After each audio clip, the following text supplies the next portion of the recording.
So what do we say for the HLA? Why we took part?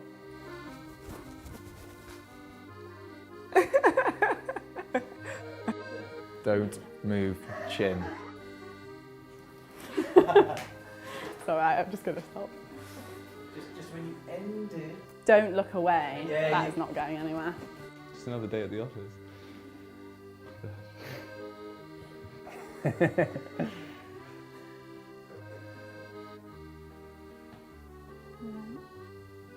Hi, I'm no. Most important thing is what I've learned from the HLA and adapting it and moving forward and making sure, you know, I make use of it. The reason why I don't know what to say. If I make a mistake, can I just like take a pause and then start again? Yeah, I'm ready.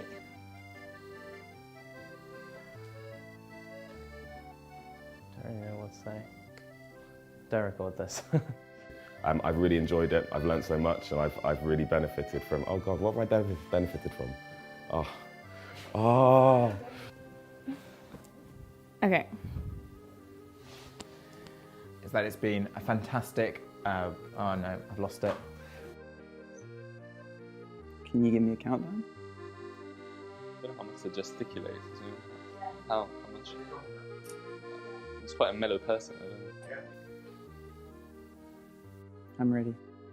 Thank you.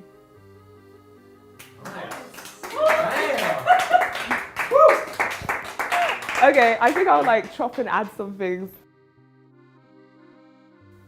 We're looking forward to seeing you. Bye-bye.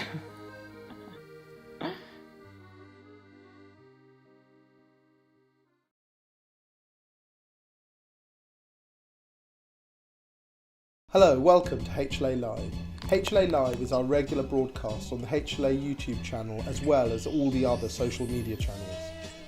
Each week we talk to interesting people from across the HLA community.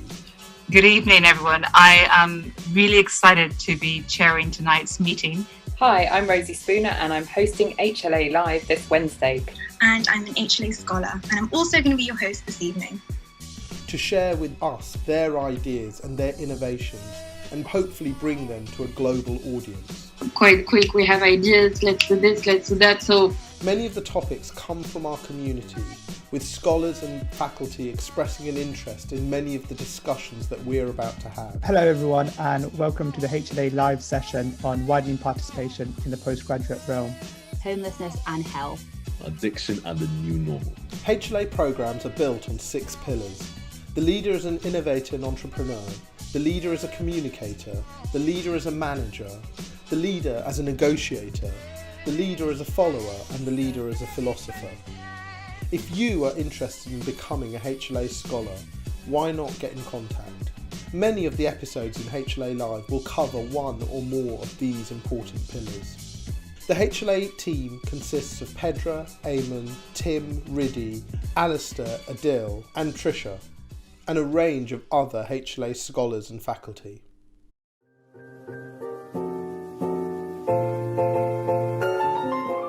Hello everyone, thank you so much for joining us today on this HLA Live episode. My name is Natalia Skorupska and I'm the program manager for the HLA Ideas, which is the incubator program for social enterprises and non-profit organizations in healthcare. I am joined today by people who are currently working with us as scholars on our program. They are incredibly inspiring individuals whose organizations are making a real difference in the world, and I am so excited to have them here today so that they can talk to us about their journeys and the work that they have been doing over last year. To briefly introduce them, we have Dr. Jade Okin, who is working as the Director of Operations for Melanin Medics. We have also Kirsty Morrison, who is the founder of We Are Medics. And last but not least, we have Nathan Anorson, who is the Associate Director at the Aspiring Medic Support. So thank you so much, guys, for joining me today. And if you could just briefly introduce yourself with what you do and what you do at your organization, that would be great. Okay, so thank you very much, Natalia, for the kind introduction, and especially talking about the HLA ideas, which is really an important program, especially part of the Healthcare Leadership Academy. So my name is Jade, as Per mentioned, and I'm also one of the founding members of Melanin Medics, which is a charity organisation which is national in nature, and it's one of the leading organisations which specialise in providing innovative solutions for Black, African and Caribbean individuals across the UK, in particular for medical students, aspiring medics and also junior doctors as well. In conjunction of that, I'm also the Mind Us project lead, which is a project which has been kindly sponsored and funded by BMA Giving. That is a solution which has been given more so to really make sure that we care for our workforce. And in particular, as an organisation which really targets Black, African, Caribbean people in general. That is what my particular focus is on as well. And I'm also the enrichment program lead, which is the program which runs in conjunction with that, which is an innovative, multifaceted program that we have developed over time. And that is something that is for final year Black, African and Caribbean medical students and doctors. So it's pilot in nature, but it's really, really fun and really amazing. But in conjunction with that, I am a previous scholar, which is of course from the Healthcare Leadership Academy, where I've learned a lot of skills with regards to that. And I'm also part of the Medics.Academy team, learning a lot in that particular remit as well. But outside of that, I am pretty much a junior doctor, based more so in West Yorkshire and Leeds. And in my spare time, I do enjoy my family and spend time with my friends. So yes, that's a very brief introduction of myself. Amazing, Jade. Thank you so much. When do you sleep? I mean, I already know most of this because we've been working together for the last few months, but yeah, it's absolutely amazing that you're wearing so many hats. So thank you. So Kirsty, did you want to go next? Yeah, sure. So I'm Kirsty. I'm a fourth year medical student at Birmingham, and I helped set up We Are Medics last year. We Are Medics is an online community for young people who are interested in applying to medicine. We have over 10,000 followers on Instagram. We've produced, I think, 6 or 7 ebooks over the last year, and we try and support young people, particularly those from widening access backgrounds, with their applications to medical school and university in general. And we do this by producing online content, which is free and open access. And we're medical student led, which we think is really important as an organization because it means that we can be really innovative and approachable to the young people that we work with. Outside of We Are Medics, well, like I said, I'm a medical student at Birmingham. I volunteer with Girl Guiding when I can, and everything's not online. And I enjoy cycling. Perfect. Thank you so much. And last but not least, Nathan, did you want to introduce yourself and talk a little bit about the amazing work that Tams has been doing? Yeah, sure. Thanks so much, Talia, again. But yeah, as I said, my name is Nathan. I am currently a fourth year medical student as well, but at Brighton. And I'm currently the Associate Director of the Aspiring Medic Support, also known as TAMS. And TAMS is a registered community interest company with the aim of widening access to medicine in supporting current and aspiring medical students. We do this through our mission, which is our 3 E's, so to engage, raise and equip. So you want to engage with the community, whether that be current medical students or aspiring medical students as well who want to study medicine, who might not have the means, access to do so, and by equipping them in their journeys with the necessary tools they need to get through that journey, and then also erasing the false preconceptions about medicine as a career only for certain people, if that makes sense.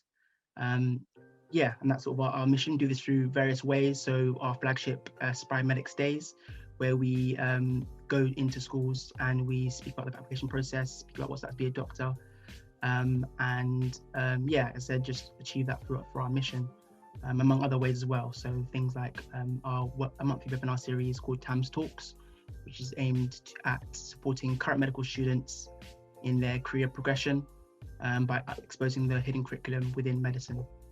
So there's a few ways we've been helping sort of current and aspiring medical students reach over 3,000 aspiring medical students and students as a whole. So yeah, doing quite well.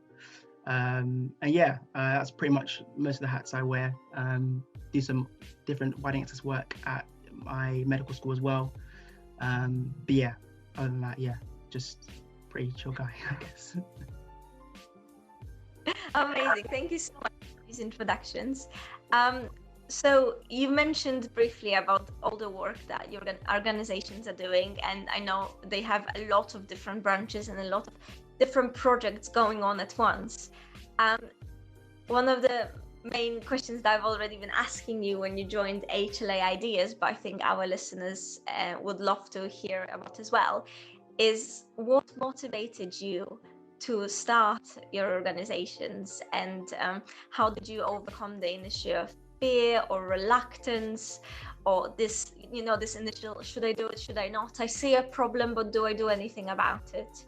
So this is sort of the origin story. So I don't know if anyone wants to volunteer to go first, or whether we should keep the same order, but yeah, I'd love to hear your origin stories again. So for We Are Medics, it was quite a definitive point that made us decide to start it. So a bit of a backstory. I think it must have been in 2019, around autumn time. I started talking with some of my friends at medical school who would go on to be the people who I set up We Are Medics with, about how if you Google things like how to get into medical school, most of the stuff that comes up on the internet is either the student room and forums with just anonymous people giving advice, or it's really well done, shiny professional websites that are advertising loads of really expensive courses or mock interviews or interview prep books and stuff like that. There was nobody that was giving high quality advice from a reputable source for free, with no strings attached. And we thought that that was obviously a problem, because it meant that young people from widening access backgrounds who may be less able to have the money to spend on huge amounts of preparation courses would be disadvantaged in their applications. And so we took that to the Medical Schools Council conference on widening access in autumn 2019, and we said that we wanted to set up a website that would address this, and I think we did a poster presentation, which we did win an award for, and we got the names of some other medical students who were at that conference who were interested in helping start it. But it was one of those things that we knew we should do, and we knew it would be useful, but we never really got round to it. So that was probably November time of 2019. But then in March 2020, all the schools were shut. And at that point, we knew we needed to do something, because otherwise, almost a whole generation of young people who were applying to medical school would be completely reliant on online resources, which we already knew were clearly advantaging people who had the money to spend on them. And so I think it was the same day that Boris Johnson announced the schools would be closing in March. We set up the We Are Medics Instagram page, and we posted our first post, which I think was advertising a live event we'd be doing a week later. And we emailed it out to all of the schools that we normally work with in Birmingham through our Widening Access Society at the university. And we got 500 followers, and we thought, oh, this is amazing. And it just really spiraled from there. And now here we are with 10,000 followers less than a year later. Amazing. Thank you so much. And why did you feel so passionate about widening access to medicine? I mean, we all know that it's very important, because we want all people to be able to apply medicine, not just the rich kids. So, but is there anything in particular that motivated you to get involved in this issue? I think it was probably the realization that I benefited a lot from the school that I went to. So I went to a state grammar school in Berkshire, and they were really great at supporting us with our medicine applications. I got a mock interview from a student's dad who was a doctor. No one in my family was a medic, but I felt really supported through the school. And I guess naively, because I was 17, thought that that was what everyone experienced. And then quickly when I came to med school, I realized that really wasn't the case. And I definitely benefited hugely from the support that was available to me through my school. And it really struck me as really unfair that wasn't the same across the board. And it was really clear to me that although medical schools say that their application processes are maybe fair and you can't prepare for them, it's really easy to do that if somebody shows you the right way to prepare and the right way to jump through those hoops. And like you said, it's not okay that only certain people are able to become doctors, both because obviously social mobility is hugely important, and medicine is already the most inherited profession in the UK. So just from a social mobility standpoint, it's hugely important to widen access to medicine. But I think also medicine as a profession is more uniquely important, that we're representative as doctors because we're serving like local communities. And I think it's difficult for patients to trust the medical profession if they don't see anyone like themselves represented, if they see everyone who's a doctor as someone who was born into a middle-class family, and that doesn't fit their background and things like that, then it's difficult, I think, to build trust with the NHS. And if people don't trust the NHS, I don't think, obviously, that's a really bad thing. So I think that there's multiple reasons. And I think that's why in medicine especially, it's so important to help widen access. I mean, you've mentioned on a lot of topics that I know will be very close to Nathan, because TAMS is doing very similar thing, but they are focused in London. So Nathan, did you want to tell us a little bit more about how TAMS started, why you saw a need in London in particular? And yeah, I would love to hear your story, if that's all right. Sort of similar to Kirsty, yes. TAMS started essentially unofficially about 3-4 years ago now, actually, in 2017. And back then, it actually wasn't called TAMS. It sort of didn't have any name. But me and another one of the other founding members, Jacob, we basically just started going into schools and just sort of essentially talking about the application process to medicine, trying to give tips on applying to medicine for the students who wanted to apply. Just because we realized and understood sort of the backgrounds we came from, backgrounds that our friends came from. We know that within London particularly, there are lots of students, lots of kids from sort of lower socioeconomic backgrounds, students who might not have the adequate support around them, support networks, because as Gus was saying as well, you have tend to have big support networks, especially in medicine. So you might know someone who's a doctor or someone's in medical school and they can help you with application, that sort of thing. Whereas students who aren't from those backgrounds, they don't have that same support. So they don't know any doctors to get work experience. They don't know doctors to help them with their personal statement, with interviews, things like that. So just coming from those backgrounds and really having that experience, we sort of were motivated to sort of almost shift that and level the playing field, at least in our, as much as we can. So we started going to schools, and that was really what it was. We didn't really have any sort of vision at that point in time. We were just sort of just going to schools, trying to build a relationship with the school, and then just do the best we can. And it's sort of grown into something we didn't imagine it would at that point in time, if that makes sense. But yeah, we sort of just run with our passion and our desire just to level the playing field and to widen access really, and to, I guess, even out the inequalities basically. Yeah, perfect, thank you. There was one thing you told me when I joined HLA Ideas and we first met, and you and Jacob, you were telling me about how TAMS started, and I think I asked you, why in London? I thought there's already loads of things in London, because I like to ask controversial questions like this. Yeah. And there is something it said to me that I really loved, which is you spotted that even though there's loads of organizations already working in London, they are not actually working effectively because they're not targeting the people that are meant to be targeted. Did you want to tell us a little bit more about that? Because I feel like that's the main selling point of TAMS. Yeah, definitely. Something I probably should mention in the other answer actually, but no, definitely. So yeah, we noticed that with so generally widening access organizations, generally, I guess within London, what we know, so they tend to be obviously affiliated with universities. So obviously most universities or medical schools in general have widening access organizations or committees or societies, if that makes sense. And a lot of them vary quite a lot. So there are some widening access schemes attached to universities that do very, very well in supporting students from widening access backgrounds, and others not as well as the others, if that makes sense. And what we notice is that generally with any sort of event, they tend to be at the universities. So within these sort of central London sort of big universities, and we felt that outreach shouldn't be that way, if that makes sense. And we really felt the importance of going to the students and going to them, and trying to limit their travel and really just go to them and have the impact there.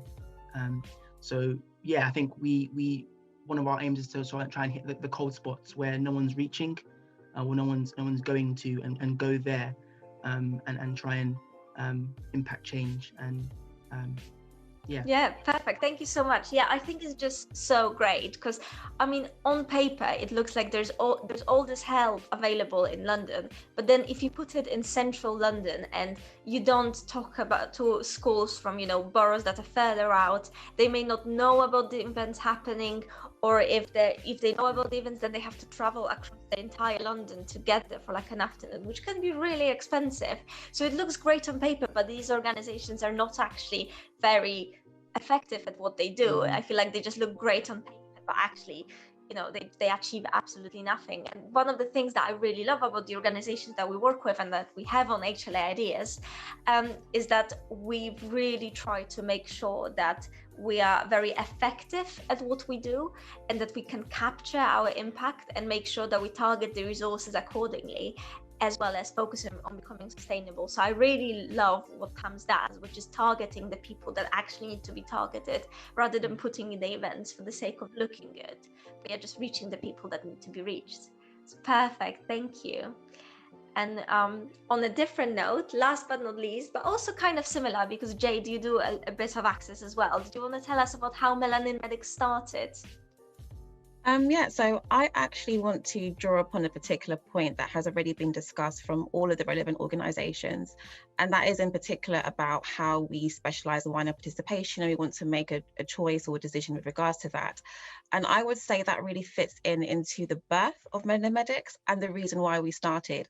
So the reason why we started, of course, from our conception in 2017, it was always a media platform. But it was a media platform because we understood that there was a disparity between what is being said in policy or what is actually reaching the hearts of people. And we found a very innovative tool in the fact that we use media at such a grand scale to ensure that the message was reaching those who were underprivileged, who were not able to access that information. And so as a founding member of the organization which joined once we had the strategic decision that we're now going to go from being a media platform to now being a charity, my particular reason for why I wanted to join it was because I was a person on the other end who did not receive the information. So my particular background story is I come from a very disadvantaged background. I didn't know that, and I don't necessarily, broadcast that because I didn't see it as being disadvantaged. But I went to a school that never taught about university admissions. I went to a school that put a cap on everybody and said, you're not going to go to Cambridge or Oxbridge. We went to a school that never really encouraged people to think about what are the next steps to become a leader, what are the next steps to really engage in your career. And a lot of my peers in my particular cohort either didn't go to university, either didn't consider higher education, and it had nothing to do with their skill set. It had everything to do with the information that they had access to. And so for my particular story, coming from a disadvantaged background and trying to mitigate that and go to a grammar school at a later stage, that was too late for me. And I felt that big barrier. And that's the reason why I was so keen to join Melanin Medics when it was at a media stage, because I understood the barriers that I faced. But what we then found in particular was that widening participation and social access issues don't just stop at class, but race and class can also be intertwined together. And that's why we made a stance, because right now Melanin Medics stands as one of the first national charities that specialise in particular for Black African Caribbean individuals, was because there was still a difference that existed, the social economic barriers that come with race intertwined as well. And so the reason why we started was because we were very clear from the very beginning what our why was and what our mission was. And it's been a lot more refined now at the stages that we've been able to progress. But that mission in particular was we want to promote diversity in medicine, widen aspirations, and aid career progression for African Caribbean students and doctors. And to do that more so in innovative means, but to make sure that it actually reaches the community. Just as Nathan Anderson proposed with regards to the fact that outreach never was reaching the disadvantaged places in London. And as Kirsty mentioned, in particular, that it needed to have more accessibility to more people outside of a particular class system. That's the same way that we have really been able to facilitate our particular approach. And so by doing that, that's why we've been able to really engage a lot more with medical politics, in order to engage with the GMC Advisory Board for Differential Attainment, in order to engage with the BMA Racial Harassment Charter, because we're very clear what the problem is, because the honest truth is a lot of people in our organisation have either faced that problem and are really trying to drive the change and use whatever means we have through resources to effectively mitigate that. And that was the most important thing for why we were able to start our organisation, because of that particular vantage point. And so it's really, really interesting to have that, because I think when you have a very clear understanding of what the problem is, you can approach your key stakeholders in such a way where it's not from limited knowledge, but it's from a clear understanding. And so one of the pilot programs that one of our organizations are actually implementing, because as part of my role, my particular role is strategic partnerships and really making sure that we manage our stakeholder management, etc. It was a great privilege for us to partner with Lucy Cavendish College, Cambridge, which is one of the leading universities in the world. But they're one of the leading universities in the world that understood that we want to make sure that underrepresented groups have access to a high quality education. And so up until this point, they had only had their college have access to females, because, you know, obviously back in the day, females just could not get into HE. But they understood that now we're at a particular vantage point where there's so many other underrepresented groups that do exist in society. And as a charity, we were bold enough to say, one of those underrepresented groups are Black people. So in order for you to partner with us, we need to be very clear in our vision, and they were very much keen to partner with that. And that's because we're very clear with regards to what the solution is, but most importantly, how can that be felt with people who come from the disadvantaged backgrounds and not just being on paper. That is what effective policy is. And I think as a business or any innovative solution, whether you're a business leader or a charity leader, one of the things that you always have to ask yourself is, how are my beneficiaries, how are the people that I'm targeting, how do they actually feel this? Because there are so many people across the world, or there's so many beneficiaries, I can see these things on paper, but they don't actually benefit from it. But that is one thing that we felt as a charity that we wanted to mitigate, and why we started. Brilliant. Perfect. Thank you so much. I mean, listening to this, I mean, I already know a lot of these things because I work with you on HLA ideas, but listening to your stories, it's just, it really strikes me how motivated, driven you are, and it's just so inspiring to hear about the work you're doing. I think there's a lot of people out there who see an issue but then think it is what it is, and you have managed to, you know, take that extra step and be like, no, there is an issue and I'm gonna fix it with my work, which is absolutely amazing. The next question, we're here, to talk a little bit about HLA ideas as well. So I was hoping to hear from you why you actually joined HLA ideas, why you felt you wanted to or you needed to join HLA ideas, and how, if at all, it has helped you with your organization and any sort of growth and anything else that it may have helped with. The reason why I joined HLA Ideas in specific was because it was in conjunction with the Healthcare Leadership Academy. So if we just kind of take a step back and draw upon what the Healthcare Leadership Academy is, or the Healthcare Leadership Academy Scholarship, it's really an innovative program that really widens the accessibility to develop leaders or to develop people who have innovative solutions, but they need the background knowledge for it. And I think how that translates to business in specific, when you have an idea, is you always want to make sure that as you grow, you have people that are better than you, whether that is the people that you invite into your vision, but more so the people that are around you. And so what myself and Olamide Dada, who's also the founder of Melanin Medics, and we joined that particular teaching program, was we found that we benefited not just on an individual basis, but also in what we can draw upon and go give back to a particular organization. And so from that particular experience, it was a no-brainer to join the HLA Ideas incubation program, because while it's the same people behind it, which is the HLA community, but most of the importance of understanding that this was a really great opportunity in order for us to learn how to scale our organization, in order for us to be around people that could be really, really wise mentors, and to make sure that we're not just benefiting ourselves, but we're also surrounded by other people who are involved in business or involved in charities, and we're able to establish a community. And I think it's really important to do that, especially in the field of clinical medicine, where sometimes those skill sets are not encouraged to learn. But this was really, really it fit in the gap for us to join that particular stage. Brilliant, thank you. Couldn't have asked for better adverts. Please join HLA Ideas. No, I'm not being paid for this, so that's fine. Kirsty, how about you? I think The driving factor for We Are Medics to join HLA Ideas was probably for mentorship and support in scaling the organisation. So as I kind of mentioned earlier, we started on Instagram. So we kind of started as a media platform. And as we grew kind of exponentially last summer, we were really trying to think critically and carefully about how we can maximise our impact, because obviously there's only so much support you can give people through Instagram posts and IGTVs and things like that. So we wanted to look at developing other solutions which you could deliver at scale online that could be used to reach those social mobility cold spots across the UK. And I reached out, I think Johan reached out to me, or I reached out to Johan, and he told us that HLA Ideas was coming up soon and the application process would open towards the end of the summer. And for us, it seemed a bit like a no-brainer, because we'd be able to access mentorship for our organisation and also get advice on those points about like leadership, managing difficulties within a team, scaling organisations, all of that kind of stuff that, like Jade said, isn't often taught in medicine and medical school. Perfect, thank you, Nathan. Did you have anything to add to that? How has HLA Ideas been helpful to you? Hopefully it has been. Otherwise, I apologise. Yeah, just coming off the back of Jade and Kirsty's answers, actually, I think quite similar reasons in terms of why TAMS decided to join HLA Ideas. I think firstly, there isn't much support for non-for-profit organisations, which is actually quite, an important point we need to establish and actually realise in that, there's not really any support you can access really in order to create and build a non-for-profit organisation, especially within related to, I guess, widening access, whether that's obviously Melanin Medics or We Are Medics or TAMS.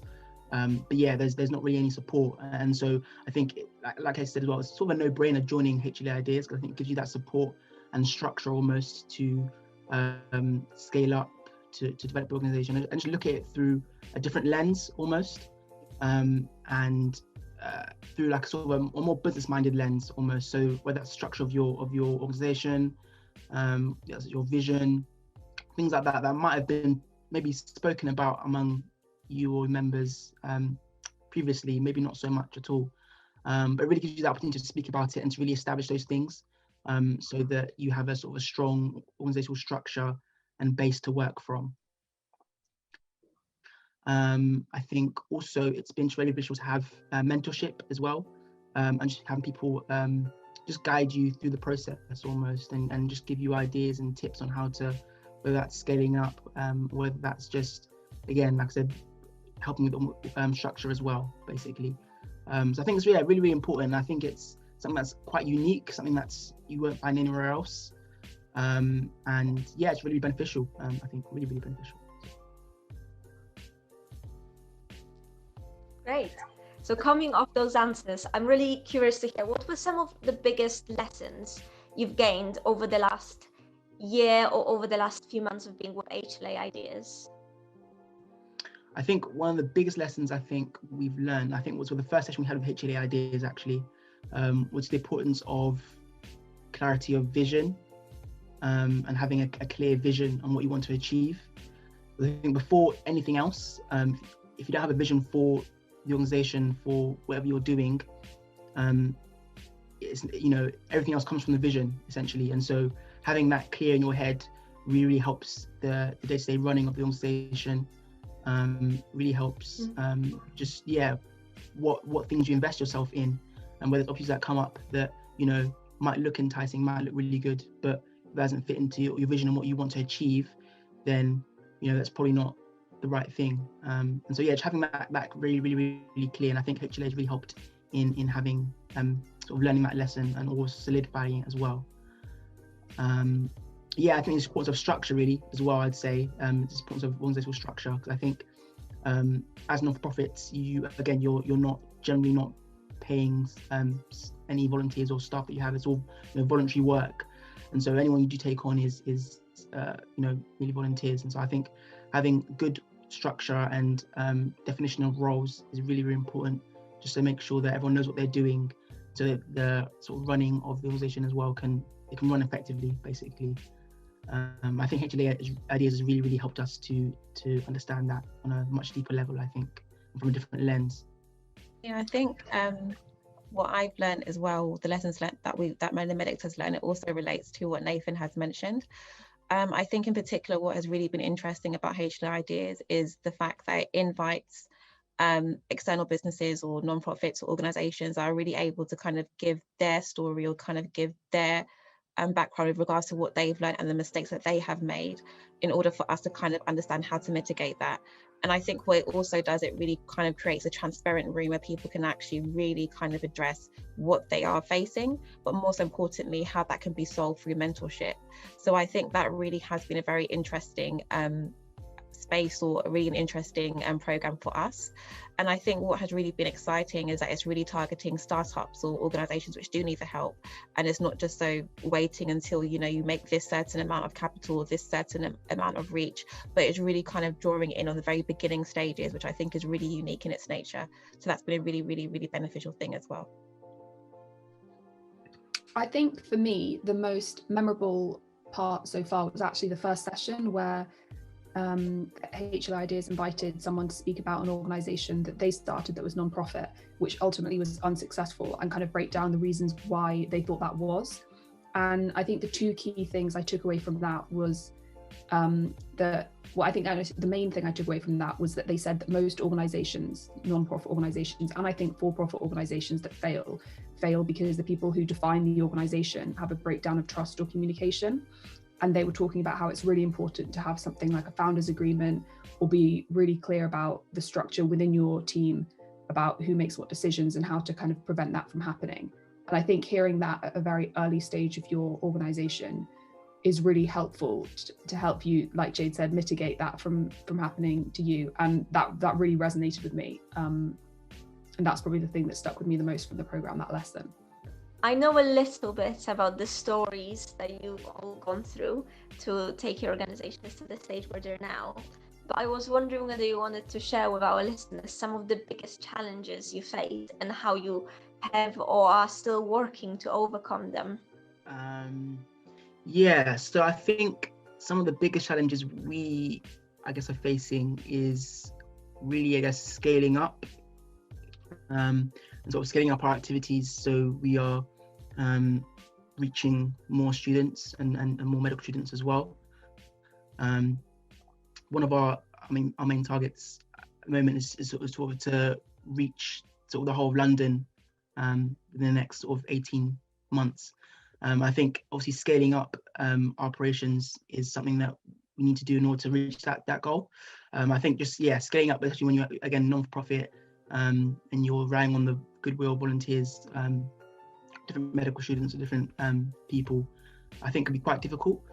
And it's something we probably at the start underestimated.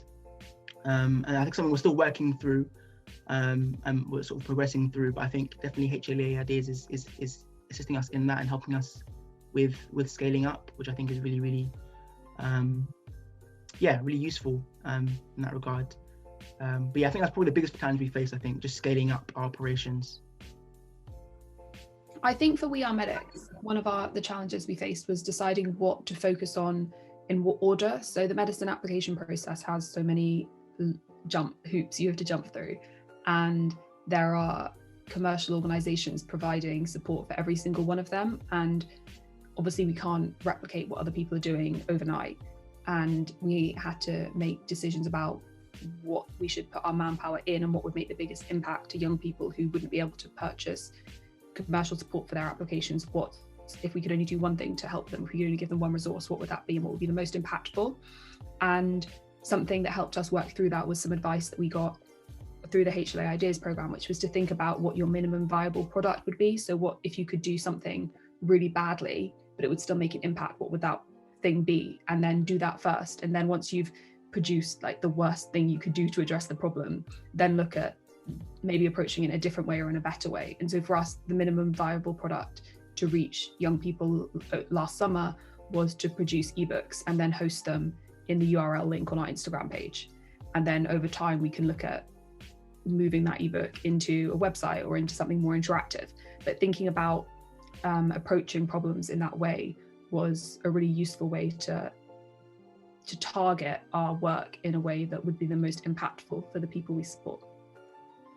Brilliant. I absolutely love that. I think when you have a vision and you see so many things that you need to do, it's very difficult to get started. And I think this is probably the hindrance as well. Yeah.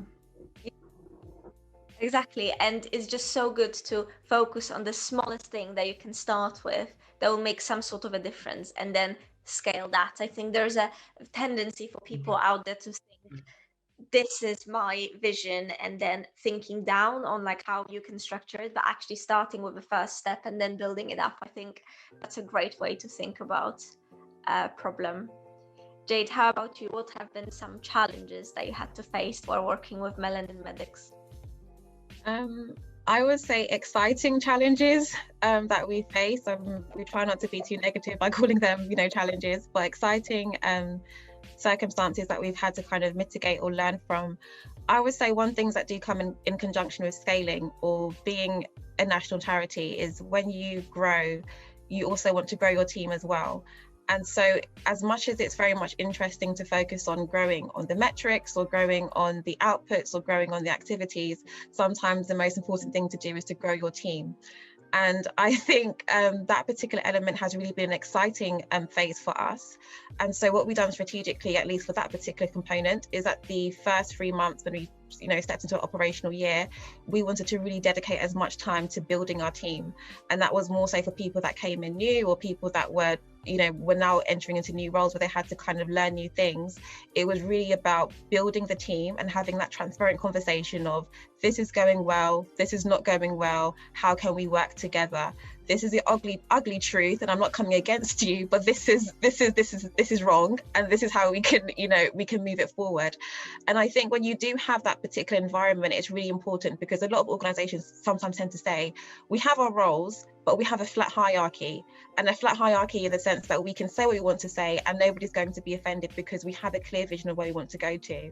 And so I think, me particularly in the organization, I'm smiling now, but I think some people might say that when they first work with me, they kind of are a bit scared. Not because I have high expectations, or because I recognize talent and I want to make sure that everybody does well. Because one of the most important thing about teams is that you have to come to a stage, especially when you become big, that you can't do everything by yourself, but you have to learn how to trust, how to delegate, and to make sure that people do what you do, but even do it even a lot more better. And so even if you've worked with me and you've possibly gone through the process of being fired at least 2 times in my head, we do come to a solution that you are amazing and you're better now at doing this than myself. And so that's kind of one of the challenges that we've had, but it's been very much exciting to do. But it just resonates with a lot of strong teamwork, a lot of strong organization and communication, and kind of learning how to work with each other. And I think one thing that I can kind of draw upon is something called the Dream Team. So it's this really innovative workshop that actually looks at the fact that people work in different prototypes or different personalities. And it's run by a really, really interesting guy called Sonny Khan. And what he recognized is that people work differently, and you can't tell people to change how they work because it's their personalities. But if you want to be an effective team, you're going to have to learn how to work with those opposing personalities, but still produce amazing results. So that is really kind of the great challenges that we've had to face, not just growing the outputs, but also growing our team internally as well. Brilliant. Thank you so much, Jade. And I think you mentioned, such a good point. People are tough to work with, but you also need them so badly to grow and help you with your vision. And I know, Kirsty, that you have faced some challenges with, working in a team of a lot of people, because sometimes the answer to tackling a big issue isn't necessarily to recruit everyone under the sun. It's better to be a smaller, well-working team than to be a massive team of people kind of not really working. So I don't know, Kirsty, whether you had any thoughts about what Jade said, or any advice to our listeners who might be thinking of recruiting a team, already having a team. How do you work with people? I think it's, if you're thinking of recruiting more people for your team, I think it's important to really clarify what you want them to be doing, what that new team member would be doing on a weekly or monthly or an annual basis. And yeah, considering whether at the current position of your organization, where you are in your journey right now, do you need that? Because adding more people into a team does make it larger. It makes it often more challenging to come to consensus. It makes the governance more complicated. And, adding some, I think often recruitment is seen as just a benefit. but every decision has pros and cons, and there is a negative to onboarding more people into your organization. And I think that often that's not recognized until perhaps it's too late. So I think that would be my word of advice. And I think that's a brilliant point to make. I was sort of wondering, JD already mentioned this, but maybe a little bit more advice just in case anyone is having issues out there that are quite similar. When you work in a team and it's not working, how can you communicate effectively with somebody? Or sometimes, sometimes a relationship has come to an end and it's broken beyond repair. How do you end a relationship with somebody? How do you scale down your team to make it more effective?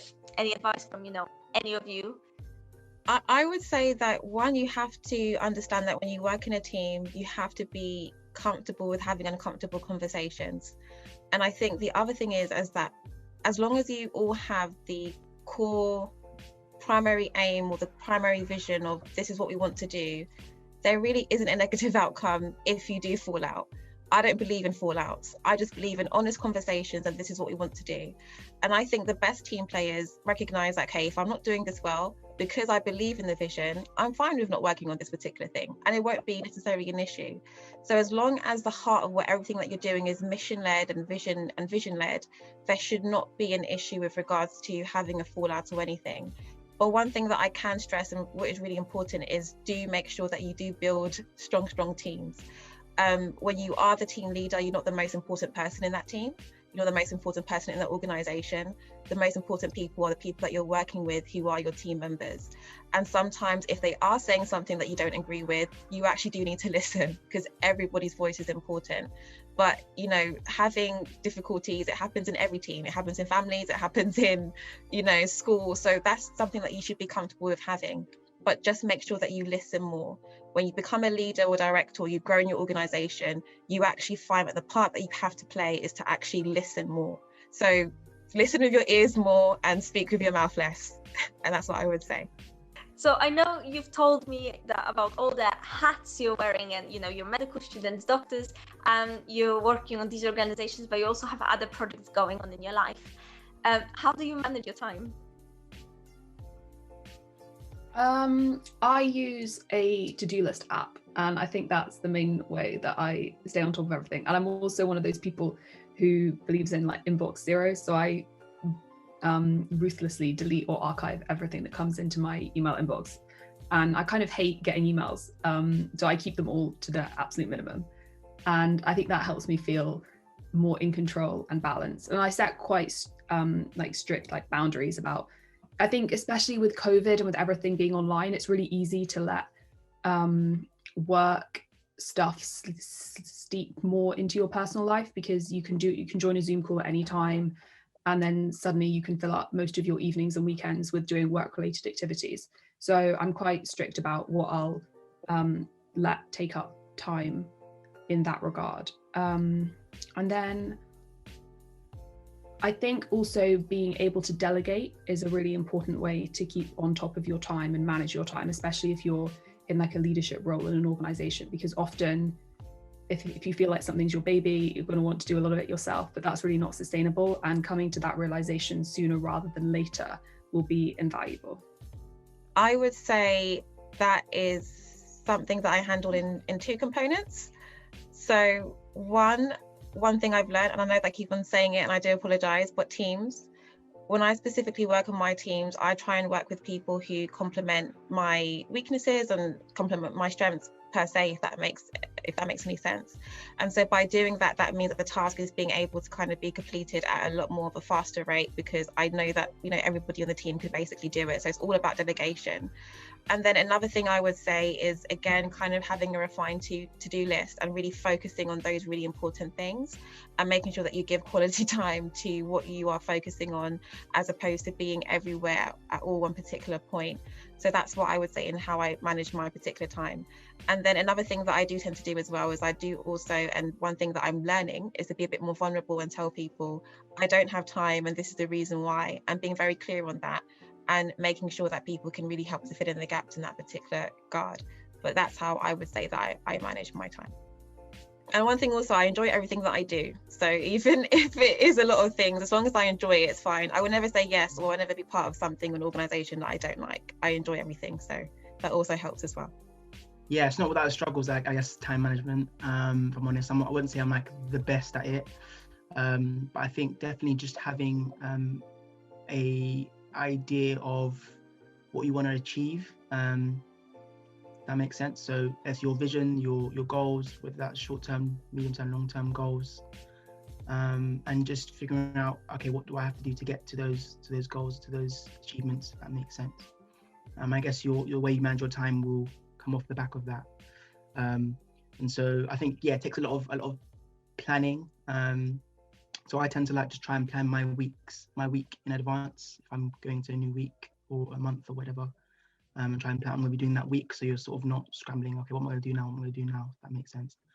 And that really helps. And I think as well, just really important to have rest as well, and factor in and schedule that in as well, and sort of that's days of rest or times to just rewind, downwind, or whatever, I can't remember the word.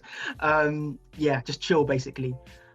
Because without that, you are not able to charge your batteries, and you're not able to work at your maximum potential.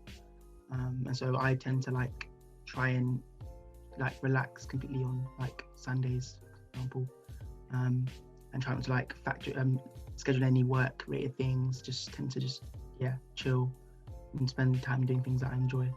I find that really helps me during the week as well. Brilliant, thank you.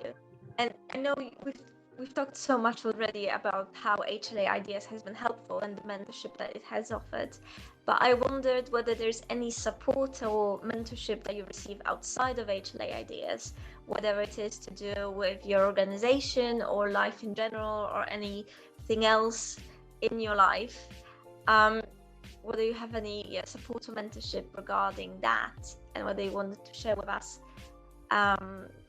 the importance of mentorship and support. So outside of the HLA, I'm a Christian, so one of the things that I kind of gain from my mentorship is just really believing in what God says and just spending a lot of time in prayer. And that would always be my pinnacle point of my mentorship, to kind of help me with any challenges that I do have. One thing I would say in conjunction with that, there is an organisation called Elito Foundation. So Elito Foundation is a social enterprise which really wants to help to cultivate in leaders that come from underrepresented groups, in particular those who are Black as well. And so one thing that they have found is that they do a leadership program, which I was part of about 3 years ago. But in order to kind of help to fill in the gaps, they also have a structured mentorship program as well. And so it's been really great for me to be a beneficiary of that, to make sure that I have mentors in addition to that. And then another thing that I would say is that I am part of organizations where they kind of do drill in that aspect of mentorship continuously. So whether it is Melanin Medics, where as part of our organizational development, we always have a mentor buddy scheme. We always have continual reviews and feedback, just to really make sure that we understand each other. Those who I work with, for example, my deputy manager, my particular minors project, we always have continual conversations of how can I improve, how can you improve. So we always have that particular system. And also part of the Healthcare Leadership Academy, whether it's me being a mentor, but also when I was part of the program, having access to a mentor and really understanding that same network are people that you can still reach out to on a continual basis. And then I'm not allowed, if I'm able to say this as well, but then even Medics.Academy. So I don't know if Johan is also a life coach as well, but one thing that he does is every Mondays, there is this particular sort of mentorship, team building session, which is kind of therapeutic in nature. But that also kind of aids in my mentorship as well. So really kind of picking on all those different aspects and always understanding that you're always learning from people, even if it's not structured as you are a mentor per se. Whenever you're working with people, whether they're senior to you or less senior to you, you're always learning from them. There's always mentorship to be gained. That's what I would say. Brilliant, thank you so much. You have loads of mentors that I think it's such a good point that you've raised. Even when somebody's not your mentor per se, they don't have the mentor badge, you still can see them as your mentor and you can learn so much. I mean, I've definitely learned loads of Johan ever since I joined the HLA as a scholar, and now HLA Ideas as well. So yeah, definitely seeing mentorship in sort of people that come into your life is a great way to learn. You know, a lot of people that could be watching us right now might actually be either at an idea stage or perhaps a stage where they've just started something, but they haven't gone far with their organization. What advice would you, you know, tell your former self if you could travel back in time to when you first started? What do you think is the piece of advice that somebody could really benefit from at the beginning of their journey? I think mine would be to delegate more and delegate sooner, because I think that's something that if you've come up with an idea yourself and it's something you're really passionate about and excited about, it can be quite difficult to delegate to other members of your team. And I think that the sooner you do that, the more sustainable it will become. I would probably say definitely just trust the process. I think if you believe in your vision and what you want to do, definitely trust the process and find support where you can, because you know you can't do everything by yourself. And so yeah, find support, trust the process. Yeah. My advice that I would give is don't have any form of imposter syndrome or any form of comparison. If the idea comes from your head, it comes from your head, and just go with it. Don't try and give your ideas to somebody. Don't try and say, oh, I'm not qualified for this. Just do it, and make sure that you have strong teams that are also with you. When you are ever starting an initiative, it's not going to be glamorous at the start, and it's still not glamorous at the start, by the way. But be comfortable with that and just go for it. Brilliant. Perfect. Thank you so much, guys, for joining us today and for donating your time to HLA Live. And thank you everyone who joined us to watch us today. I hope you gained something from it. Please do check out the HLA website in general, but also the HLA Ideas page. We have applications open the entire year round, and we recruit new cohorts every 6 months. So if HLA Ideas is something that you would like to join, whether you're at the idea stage of your organization or you've just started, please do consider applying, because it is a great program to be a part of, and you get to work with such amazing, inspiring people that you've seen today during this episode. So thank you very much, Nathan, Kirsty, and Jade, for joining us today. Thank you for having me. Thank you. It was really interesting. Thank you so much. Thank you. Thank you to everyone that made tonight's episode possible. Whenever our scholars are thinking about complex problems facing our health systems, we encourage them to think about how they make significant change in the world of healthcare. We are incredibly lucky to have some incredible scholars in the HLA. They use the HLA as a platform to take their ideas and bring them to fruition. If you are interested in the work of the HLA, why not join us at one of our future HLA events? Why not join one of our programs? Why not even become a HLA scholar? Thank you for joining us. My name is Johan Marlwana, the director of the HLA, and it's a good night from all of us.